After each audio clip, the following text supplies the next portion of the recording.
Hello, আসসালামু আলাইকুম। Visa tutor থেকে মহিউদ্দিন আরো একটি চমৎকার তথ্যবহুল ভিডিও নিয়ে রয়েছি। আজকে আমরা যে দেশের ভিসা, ব্যবসা, জব নিয়ে কথা বলবো সেটি হলো আপনার মানে আরুবা।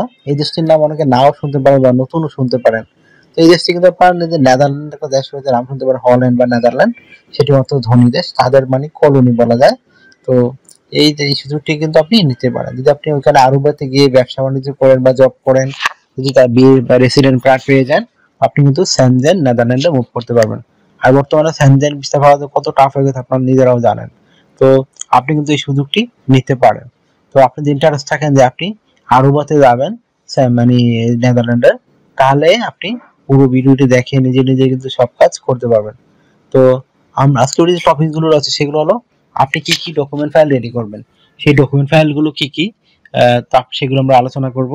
তারপর আপনার যে বিষয়গুলো রয়েছে সেটি হলো আরুবাতে গেলে আপনি কোন দেশে অ্যাপার্টমেন্ট মানে নিবেন এবং ওখানে কিভাবে জমা দিবেন, কি কি ফাইল রেডি করে জমা দিবেন, সেই বিষয়গুলো আমি আলোচনা করব। আর একটা বিষয় হলো এখানে মানে আপনি কি কি ব্যবসা করার সুযোগ রয়েছে আপনার জন্য। আর আবেদন প্রক্রিয়াতে আমরা সরাসরি বরং দেখিয়ে দিয়ে থাকি সব, আপনি যেহেতু সেই করেন। তো আরুবাতে গেলে প্রথমে আপনার যে ডকুমেন্ট গুলো লাগে সেগুলো হলো আপনার এনআইডি কার্ড, তারপর আপনার পাসপোর্ট, এগুলো থাকতেই হয় আপনার। তারপর আপনার আপনি হোটেল বুকিং, ফ্লাইট বুকিং, তারপর আপনার রিজার্ভেশন টিকেট, তারপর আপনার travel itinerary, cover letter, professional মানের সিভি, তারপর আপনার ব্যবসায়ী থাকলে ট্রেড লাইসেন্স, তারপর চাকরিজীবী অবশ্যই এনওসি পেপার। এইগুলো থাকলে আপনি একটা পৃথিবীর যে কোনো দেশেই সহজেই মুভ করতে পারবেন। তো আপনি আরুবাতে গেলে আপনি নেদারল্যান্ডের মানে যে এম্বাসি রয়েছে সেই এম্বাসিতে আপনি অ্যাপার্টমেন্ট নিয়ে তারপর আপনাকে জমা দিতে হবে।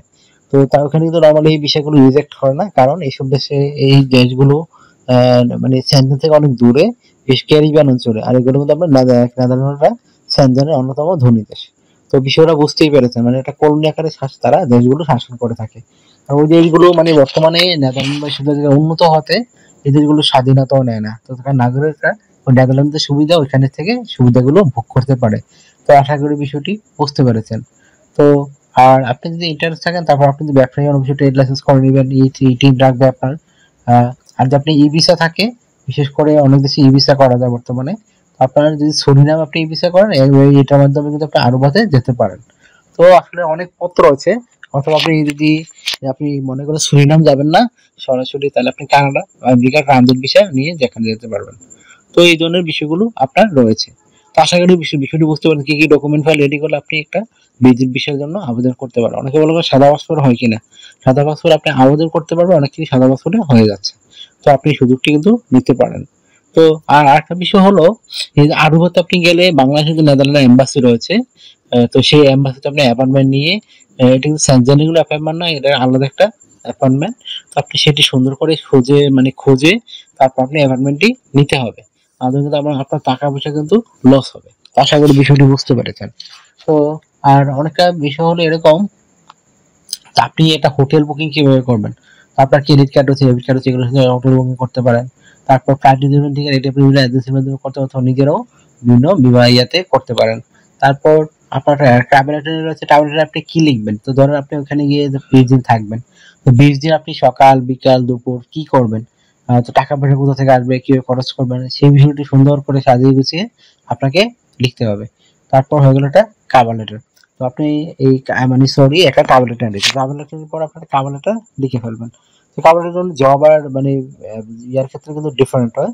তো আপনি যেহেতু এটা কভার মানে ইয়ের ভিজিট বিষয়, তো ভিজিট বিষয়টা আপনি নর্মালি এখানে লিখতে হবে আপনি আরুবাতে কেন যেতে চান, এবং আরুবাতে যাবেন যে আপনার মানে সাফিসিয়েন্ট ডকুমেন্ট আপনার আছে কিনা, ফান্ড আছে কিনা, সেগুলো একটু সুন্দর করে সাজিয়ে গুছিয়ে আপনাকে লিখতে হবে। তারপর আপনার যে ডকুমেন্ট গুলো সেই ডকুমেন্ট লিস্ট আকারে একটা তুলে ধরবেন। আমি যেগুলো একটু আগে বললাম, তাহলে কিন্তু আপনার জন্য মোটামুটি সব ধরনের ডকুমেন্ট রেডি। এখন যখন আপনি ব্যাংক স্টেটমেন্ট ডলারে মিলতে চেষ্টা করবেন, ডলার নিয়ে গেলে কিন্তু আপনার সহজেই ভিসা হয়ে যায়। তো আশা করি বিষয়টি বুঝতে পেরেছেন। আপনার যদি মানে ইন্টারেস্ট, আপনি অস্ট্রেলিয়া থেকে ওই দেশে যাবেন, তাহলে আপনি নিজে নিজে সব কাজ করতে পারবেন। তো আশা করি বিষয়টি বুঝতে পেরেছেন। তো আপনার জন্য দারুণ সুযোগটি নিতে পারেন। আপনার যদি এই ভিডিওটি ভালো লেগে থাকে, আপনি অবশ্যই ভিডিওকে লাইক করে দিবেন। আমার চ্যানেল নতুন হয়ে থাকলে অবশ্যই চ্যানেলটিকে সাবস্ক্রাইব করে বেল বাটনটি চেপে দিতে পারেন। আপনার কাজে লাগবে, বেনিফিট হবে। আর যেমন তাহলে মানে আপনার মানে যে বিষয়টি রয়েছে সেরকম, মানে আপনি যদি হন, এই ভিডিওটি ভালো লেগে থাকে অবশ্যই ভিডিওকে লাইক করবেন। আর আমার চ্যানেল নতুন হয়ে থাকলে চ্যানেলটিকে সাবস্ক্রাইব করে বেল বাটনটি চেপে রাখবেন। আমরা কিন্তু রেগুলার আপডেটের যত জব পাবলিশ হয়, বিজিবি সম্বন্ধে নিউজ পাবলিশ হয়, সেগুলি সবার আগে আপনাদের সামনে মানে পাস মানে ভিডিও রেডি করার চেষ্টা করে থাকি, যেন আপনারা ইনফরমেশন পেয়ে নিজে নিজেই তাড়াতাড়ি আবেদন করতে পারেন। আশা করি বিষয়টি বুঝতে পেরেছেন। তো আর আপনার আমি আরেকটা বিষয় হলো এরকম, মানে আপনি যখন মানে এই দেশটিতে যাবেন আপনি কিন্তু প্রচুর ব্যবসা বাণিজ্য করতে পারেন। আর এখন বর্তমানে কিন্তু টুরিস্ট ঘুরতে যায় অনেক, তো এখানে কিন্তু ব্যবসা বাণিজ্যের চমৎকার সুযোগ রয়েছে। আপনি কম টাকার প্রোডাক্ট কিনে বেশি টাকায় বিক্রি করতে পারবেন। আশা করি বিষয়টি বুঝতে পেরেছেন। আপনারা অনেকে আমাকে অনেক কল দেন, ফোন দেন। আসলে আমাকে কল দিয়ে ফোন দিলে পাবেন না। আপনি আপনার সাথে কাজ করতে চাইলে ইন্টারেস্ট হলে অবশ্যই আমাকে হোয়াটসঅ্যাপ ইমোতে আপনি মেসেজ দিতে পারেন, তখন আমি কিন্তু রিপ্লাই দেওয়ার চেষ্টা করি। তো ভালো থাকবেন, take care, good bye, tata. কথা হবে আগামী কোনো ভিডিওতে আবার।